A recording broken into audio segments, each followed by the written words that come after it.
Welcome to another gear tutorial. Today we're going to talk about tents. Other than your sleeping bag, this is probably the most important item you're going to carry. I have grown very picky on tents over the years.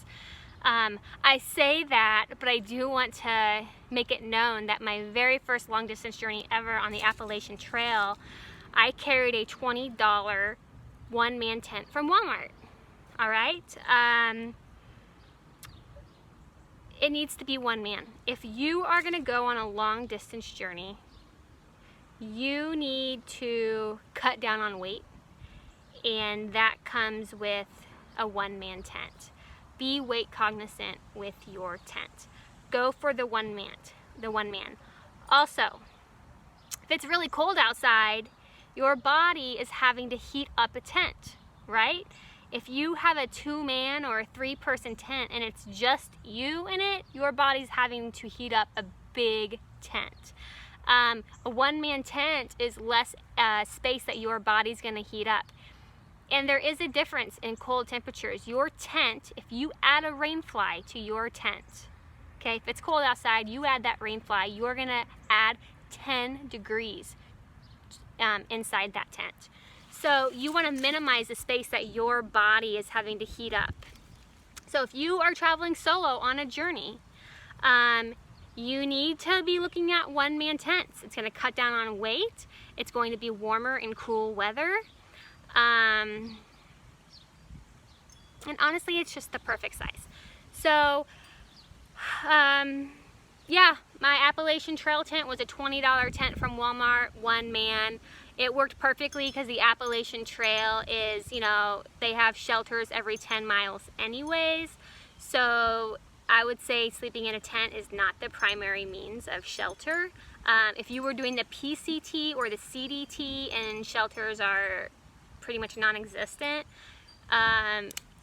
you would want to look at a high quality tent. Speaking of high quality, the Big Agnes Copper Spur is my golden standard of tents. It's a one-man tent. It weighs next to nothing. It packs down easy. It's stand-alone, which is huge. Can't say enough good things about the Big Agnes Copper Spur. Honestly, you can get them for $300, maybe $400. To me, that's absolutely outrageous.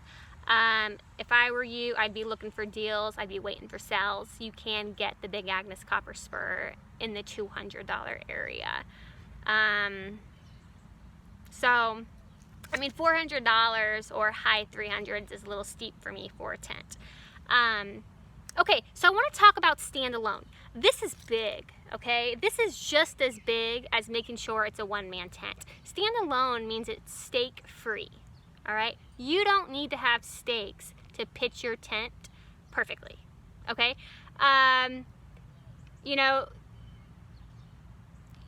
One-man tents typically operate on a two-pool system, okay? And this matters because, especially in the rainy weather, you're going to get to camp if it's raining, and you're just going to want to seek shelter. So you need to make that tent as easy as possible to put up. And not having to put stakes in the ground and to make everything taut that takes up time. That's time consuming. You want to be in that tent as quickly as possible, especially if it's inclement weather. So the fact that you don't have to work with stakes is a big deal. Also, one time, some areas offer tent platforms. They're wooden platforms that you can pitch your tent. Well, if you have to use stakes to pitch your tent, you can't use those wooden platforms, which is unfortunate because wooden platforms can be really nice.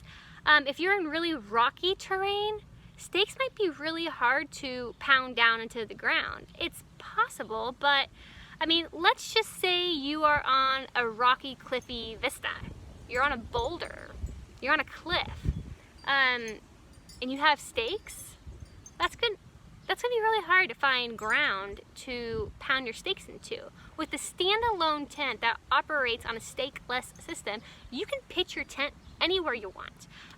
So I can't, if you're going to go spend money on a tent, any amount of money, $50, $100, $200, $300, $400 on a tent, make sure it is the perfect tent, and make sure that it is a standalone stakeless tent, okay? So let's overview again. You need to be looking for a one-man. If you're traveling solo, you need to have a stakeless tent.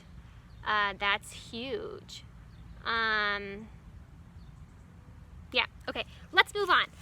There is a feature to a tent that's usually an add-on that I recommend. It's called the footprint. Now the footprint is a piece of fabric that goes underneath your tent, and it's fitted to the dimensions of your tent. Often it will attach to your tent poles. This piece of fabric called the footprint serves two purposes. I highly recommend it. If you're gonna go spend a couple $100s on a tent, make sure you spend the extra money to get the footprint. One, it extends the life of your tent. By laying a piece of fabric down underneath your tent, you're gonna prevent punctures, stickers, anything that's going to poke holes through the bottom, through the floor of your tent.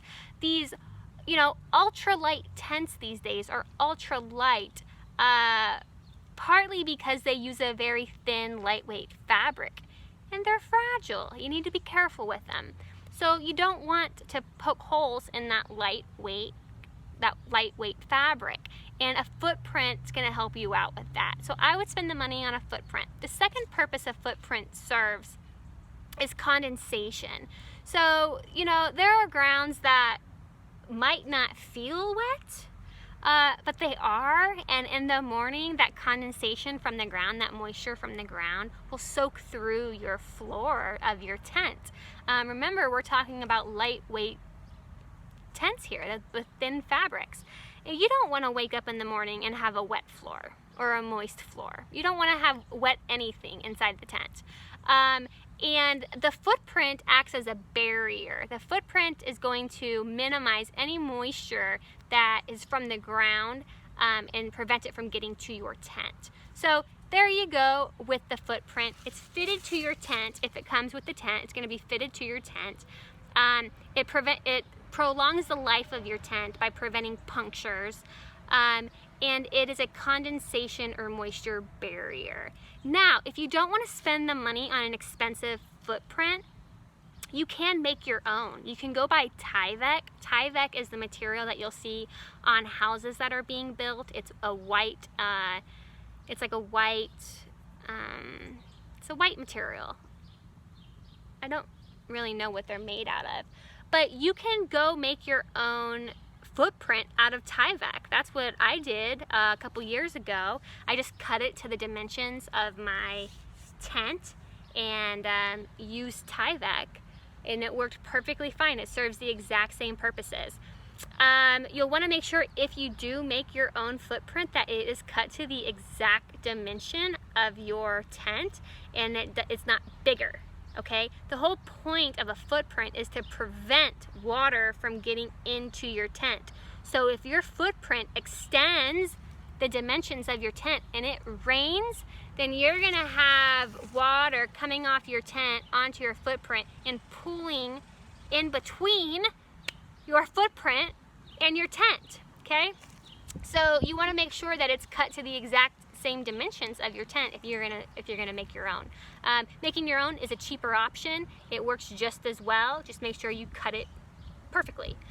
So that's the footprint. I'm gonna take you to my tent.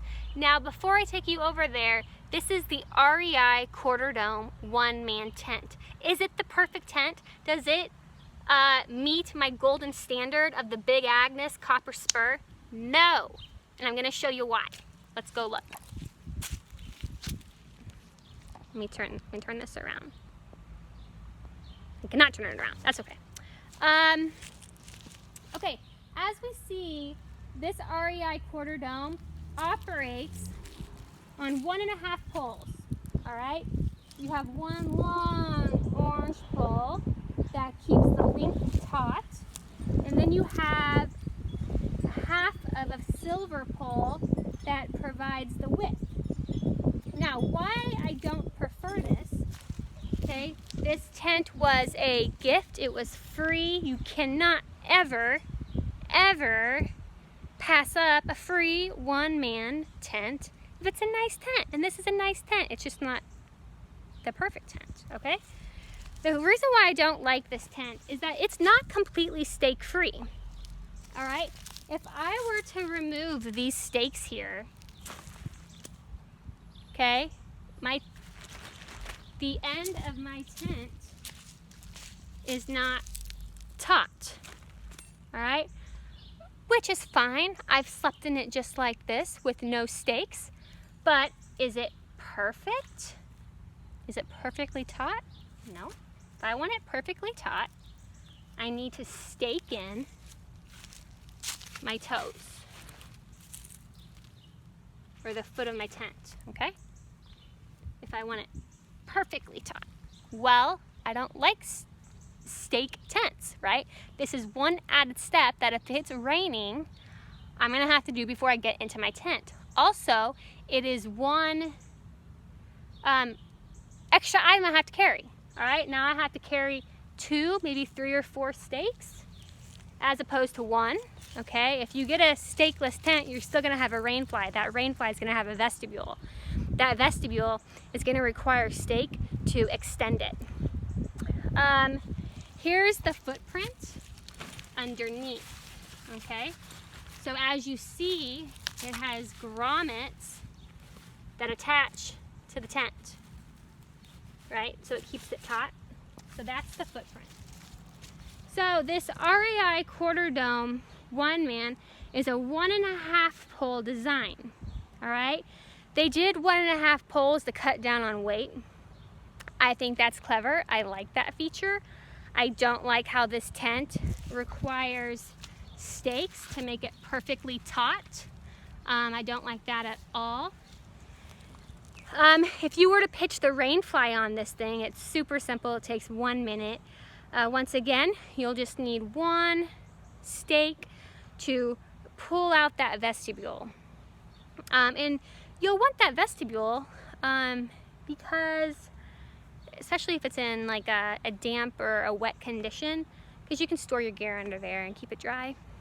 Also, you can store your boots, your smelly boots and your smelly socks, things that you don't want inside your tent. You can put them underneath your vestibule.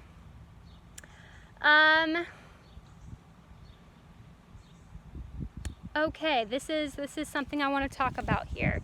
Every single tent comes with a stuff sack, right? As a sack that your tent comes in. I actually don't recommend bringing the stuff sack on your journey. And now we're going to talk about, just for 3 minutes, we're going to talk about how to save space in your pack, starting with your tent. Stuff sacks or compression sacks, what do? Right? They compress your item. They make it smaller, harder, right? Firmer, and they give it a shape. Okay, well, if you put all of those firm shapes into your pack, you're gonna find a lot of dead space in between those objects. So now you might have your sleeping bag in a compression sack, you might have your tent in a compression sack, you might have your sleeping pad in a compression sack, you're gonna have your food in a sack. All of a sudden you have all these firm sacks in your backpack with a bunch of dead space, right? Think of a jar with large rocks, okay? You're gonna have a lot of space in between those large rocks, right? So let's just remove the stuff sacks and let's see what happens.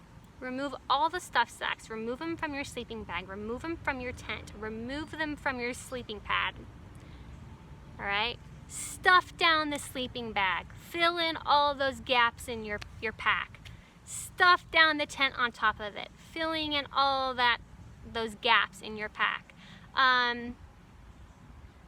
Fold up your sleeping pad instead of putting it in a stuff sack, right? That's gonna also save on space. The point that I'm making is you don't need a ton of stuff sacks in your pack. Sometimes, most times, for me, all times, that actually takes up more space. Remove the stuff sacks. Stuff down all the items in your pack, taking up all of the space in your pack. You're gonna find that thing stuffed down better. And then now you have a sleeping bag stuff sack that's actually not used for your sleeping bag, that you can use for your food, okay? Or you have a your sleeping pad. It's gonna come with a stuff sack. Well, now you have a compression sack or a stuff sack that you can use for your hygiene items, right? Or your keys and your wallet and your chargers and all of that. So I don't think it's necessary to go buy stuff sacks at the store to pack extra things in. I think you can find those stuff sacks in the gear you already have, and you can save weight by packing those items wisely. I hope that makes sense. Someday I'll do a tutorial on how to pack your backpack, and you'll see exactly what I mean. But maybe if you have your pack at home, go play with that. Play with the idea of stuffing everything into their compression sacks or stuff sacks and packing your pack, and then remove all of the stuff sacks and pack everything by itself. And let's see how much weight you save or how much space you save. Okay, so in the end, if you're gonna go look for a tent, you're traveling by yourself, make sure you get a one-man, make sure it's a standalone, stake-free. Not all stakes are created equal. Spend the extra $1 or $1.50 for lighter weight, smaller stakes. You are gonna need at least one for your rainfly. I recommend 2 just in case you lose one. So go ahead and just purchase 2 stakes for your standalone tent. If you're gonna be sleeping with somebody else, I actually recommend getting a 3-person tent. 2-person tents are pretty tight. Typically you can easily sleep 2 people in a 2-person tent, but it gets a little tight when you're talking about bringing your gear inside. And sometimes you want to bring your gear inside. So if you're going to sleep 2-person, I recommend going up to a 3-person tent. VAUDE, the German brand of VAUDE, V-A-U-D-E, makes an outstanding 3-person tent. They're my gold standard for the 3-person tents. Okay, so gold standard, 1-man, Big Agnes. Gold standard, 3-person for 2 people, VAUDE, the VAUDE 3-person. Okay, I hope that helps. It's a long tutorial. Next tutorial, we're gonna talk about a different kind of shelter, and that's gonna be hammocks. Cheers.